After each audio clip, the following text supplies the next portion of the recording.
Last week, I had an entity release. I'm sharing this. It's a very rare situation for somebody to go through this.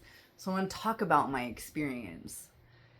So we are at a point in human evolution where we're clearing the darkness, the fears, all these low level frequencies. We are working collectively to try and get this out. I mean, there's a ton of people that are being coached out of their trauma and working on a better version of themselves, and we see this collectively happening. And some of us need to do it on a personal level, and that was definitely me. I knew that I had dark attachments, but you can only work on one thing at a time. So if you have childhood trauma, that's often where this will start. But any kind of trauma at any point in your life, right? Like perhaps you go through a crazy fire and your whole town burns down. That would cause you some trauma. So I've had some different layers of trauma. And also when I would talk about doing entity release, my throat would just want to close up. So I'm like, okay, there's something in my throat chakra that doesn't even want me talking about this. And I had my teacher, so I'm learning how to do this process, but you cannot perform this practice on people if you yourself have not been cleared. So my teacher did my clearing for me, and we went through all of my energy systems. And sometimes what will happen is you give the entities an opportunity to talk. So you can find out when they attached, why they attached. But because I still had latent trauma, there are things in there that I had never touched. I had never even thought about these pieces of trauma. And so instead of these dark entities having a voice and an opportunity to speak, what was happening is my little kid pieces kept coming up. So the idea is that you have this trauma, which creates a dark energy in your energy system. And when you have this little ball of low frequency energy, these low frequency beings, they can attach into that, and they just pull a cord or a hook. And from there, they feed off of your emotions. It's called loosh. So this energetic output that humans put out that is being fed on by other beings is called loosh. And so that's what they do. They just hang out on your body and eat loosh. There's a whole energetic ecosystem happening in there. I had the strange. It was really strange for me. I had two different areas where I had a draconian hook in me. That sounds so major, like the draconians. Ew, gross. I had a sex demon. I had a little clicky bug. I also had an old woman who was protecting me from the draconian. So she's this little woman, as Laura was describing to me. It's this little old lady. She had a brown shawl and a cane. And I'm like, okay, she's protecting me from a draconian? She must really be a badass inside. I don't know, but it didn't sound like she could protect me from much, even spiders. But clearly she has a job. And actually, as I've gone through and I've worked with the pendulum and my guides, she did not clear out of my energy system. She's still with me. She's going to transition when I transition. I feel right now I'm getting all the tingles. Because it's not a contract per se, but she's somebody who she loves me at the soul level, and so she stays with me. So very, very interesting stuff. I had a bunch of lost children's souls. Laura thought they might have attached when I was a child, but also the lost children's souls, if you have a loving, nurturing energy, these little beings who are stuck in this middle ether and they don't know where they're supposed to go, they will attach to people that have this nurturing, mothering energy. I mean, that sounds really obvious why to me. So I had some of that. I also had some animals. The animals were weird to me. I'm like, I have disembodied animal souls attached to me, but she equated that to the fire, when the campfire happened, which also makes sense, because not only were all the people in the houses and all that affected, there's a lot of wildlife in the area. So apparently some of this disembodied animal energy attached to me during that time. I'm like convinced now, like anybody that's gone through these horrible wildfires probably has some attachments. But anyways, any kind of trauma.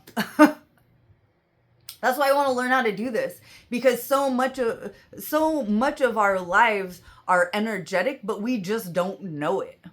And I have had really nice physical symptoms happening since I had my release.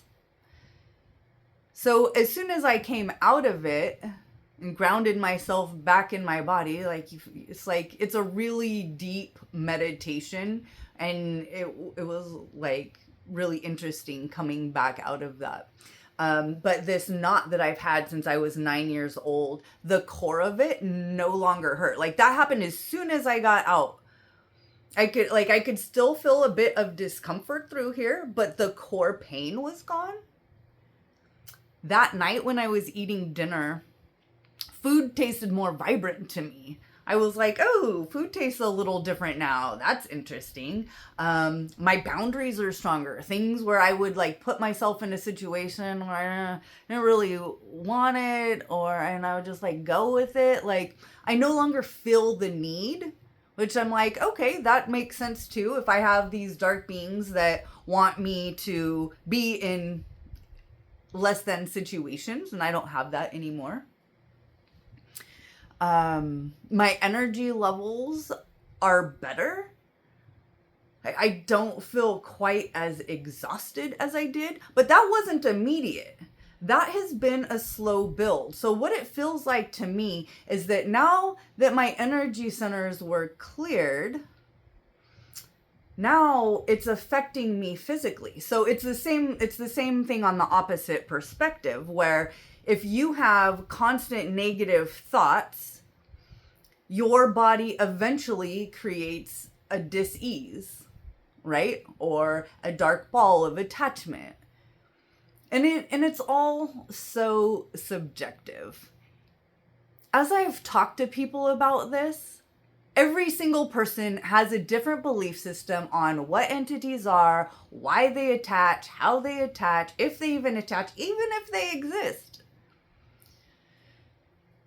And I see this from two perspectives. Because before I was this weird spiritual person, I was just a normal person with an intense interest in psychology and human behavior. Since I was a teenager, I just find human behavior to be so interesting. So if I look at it purely psychological, what we did is we went in there and we healed some of these darker traumas that I just had never touched. I'd never even thought about touching these specific incidents that had happened in my life. When you do this, there's a couple of things that happen. Either you give these entities a voice to talk about how they attached, when they attached, or you get these little kid pieces. Well, these little kid pieces kept coming out. There were two of my energy systems where little Connie came out and was like, I have something to say. I'm tired of not being heard. And so we didn't actually talk to any of the dark beings inside of me, which sometimes is part of the process. but just on a psychological level, we healed those pieces of me. And so that could very easily be why subconsciously I'm no longer tracking those. And so I feel better. But from a spiritual aspect, my guides are telling me literally I had beings on me that are no longer there. So it doesn't really matter. It doesn't matter what the belief system is, how I think they attach, why I think they attach, if they attach. None of that matters. What matters is there was a thing and it happened. And then we attach our belief system to it because that's the only way that we know how to understand the world. Our belief systems are setting our reality. So all I can say is if you feel like there are pieces of yourself that need to be healed or are not quite you, then that's when you need this stuff. It's like humanity, true humanity is like the last frontier. Those of us who are not going to be inundated with the tech, with the DNA alterations, we're going to be moving into this energetic, spiritual realm of healing. It's already happening. There are many, many practitioners out there, and they're building their skills so that if there comes a time when we need energetic healing, we have a team of people. And you don't have to be super weird about it. You don't have to be like, oh, Connie, like, I definitely have a dark attachment. You could just be like, I have some trauma that I need to heal.